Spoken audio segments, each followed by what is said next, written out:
Hello. Hello, how are you? Hi, I'm good. How are you? I'm well. Welcome back to the game. Did I go away? Um, I guess you didn't because I've read that you have stayed busy the whole time, but of course there's that whole perception I from know, I everyone know, else. it's funny, isn't it? Yeah. Yeah. Well, we toured for a good year and a half after the last album, and then, yeah, I had a little sort of a very teeny weeny little break, and then, yeah, got back in studio. But, yeah, the perception is that it has been 4 years since the Yeah. last album, yeah. And it's interesting, when you compare albums, which is probably not fair at all, especially for a group like yours, because you've sort of made a career out of, changing up the game every single time. But I don't think you've made as dramatic of a jump as you have for the last three albums. Especially, Tales of Us was, it was so laid back. I don't know if there's the right word because there was a lot going on in those songs, but did touring that, as you said, for a year and a half, make you want to get back into something more upbeat, electronics as it is? Well, it's funny, isn't it? It's not a conscious decision, but at the same time, it does feel a bit like we kind of rebel against the thing we did last, if that's the right word. But yeah, it's never a conscious decision, but it just, I think, to be honest, we sort of wanted to do something more electronic for a while, but it was just trying to figure out how we were going to do it, because we don't like to repeat ourselves, and we kind of wanted to do something a bit like Supernature, but we didn't want to sort of, we wanted to sort of explore a slightly different area. So it took us a while to figure out how to do that. Like when we got back in the studio, we started with a sort of mix of acoustic instruments and electronic stuff, and then we thought, actually, no, we don't want to do that. So it became all electronic. So no acoustic drums, no acoustic guitars, nothing, no strings. Well, when you're working like that, because it's really interesting to hear you guys talk about going in there, and from scratch and just starting to build something and then wiping that all away. You're sort of throwing things away for the sake of the art, which, is completely commendable. But does it ever hurt to let some of them go? It's almost like choosing a direction, and maybe you wonder what was down that other path, at some point, whatever you've. Well, it's always a swiped bit away. Scary, I guess, because you're kind of you don't. It doesn't make your life easy because you're kind of. You're sort of reinventing. I don't know. Yeah, no, it's a bit. I do sort of think, God, yeah, we don't make our sort of life easy for ourselves. But it works for us that you don't make it easy for yourself. So yeah, well, I don't. I'm not interested in a formula. That seems sort of kind of pointless, really. I always want to sort of try out new things, and I like the spontaneity of not really quite knowing what's going to happen, or. Yeah, that's exciting. It's part of, being creative and the fun of that.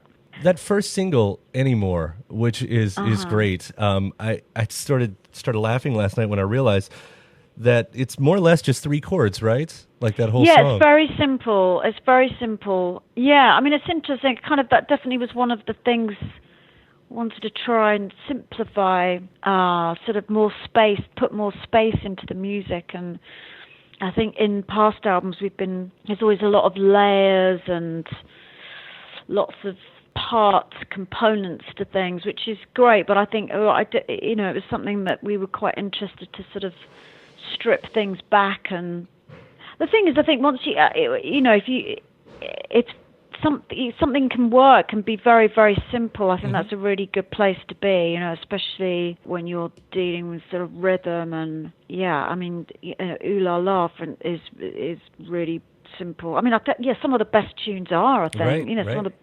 Some of the best tunes written are kind of dead simple. It's I guess as close to punk rock as you guys get, but which is unfair. There's a lot going on Well, with there's those something three quite chords. sort of tribal about that kind of simplicity, I think, which is really, appeals to some inner basic need. Right.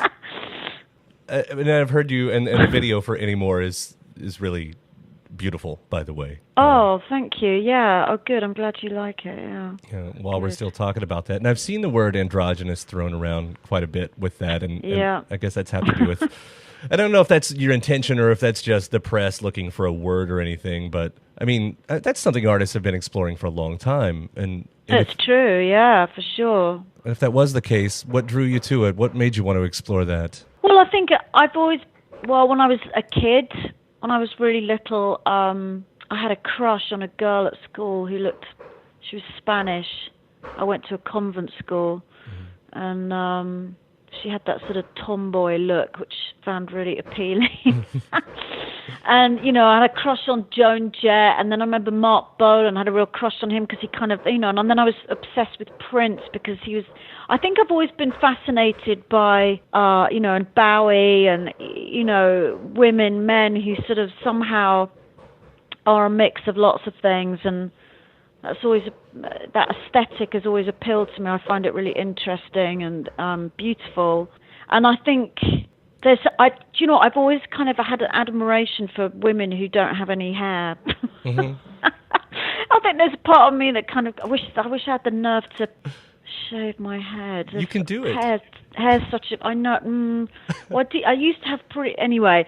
And there's a sort of combination of lots of things, and then, a sort of, kind of a few film references that I was very interested in, The Holy Mountain, for instance, and kind of sci-fi. I don't know, it sort of, it has a lot of, it resonates something.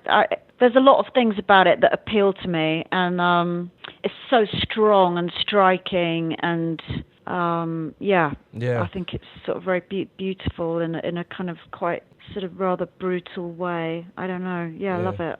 Yeah, I'd like to, personally, I don't know if we're getting closer to that future, the androgynous future, but I certainly hope we are, whether it happens or not. And I see it in the younger generations more and more, especially lately. Yeah, and I think, girls not wanting to wear so much, just wanting to be rid of all those things that feel like hold us back sometimes and feel trapped by as well, hair and makeup and I don't know. I suppose that there's lots of things to find it appealing. Lots of reasons. Well, again, it's made for a really fantastic record. All of it's well beyond that. I love that you've done it again and that you're back, and I appreciate you taking this moment with me today too. You're very welcome. I enjoyed it. Thank you. All right, it was very nice talking to you. Take care. Okay, bye. Have a good day. Bye. You too. Bye.